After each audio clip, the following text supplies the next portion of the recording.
kama mwanamke ni bikra, je, akifanya mapenzi, akifanya ngono mara moja, bikra inatoka? Na je, kama atafanya mara moja hiyo hiyo na hatorudia tena, bikra ile itarudi? Ni swali tumeulizwa hapa. Sasa kuna vitu ambavyo najua vinaleta shida. Kuna watu wafahamu maana ya bikra, okay? So huo tofauti au maana ambazo najipa wao za bikra ndio zinazaa maswali haya. Sasa kabla sijaeleza, ningependa kusikia kutoka kwako. Je, ulivyokutana na mwanaume mara moja, ile mara ya kwanza, mliporudia tena haukupata dalili au maumivu? Kama ulipata maumivu au damu, haukupata tena?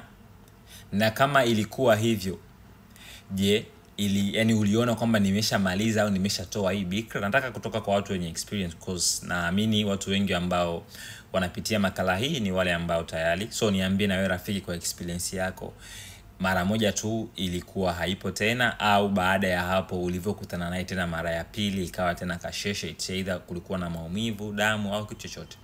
Ukisha makala hii na rafiki utakuwa umetisha sana. Kumbuka hii ni Swahili Medics, jitambue, jitibu, jiamini.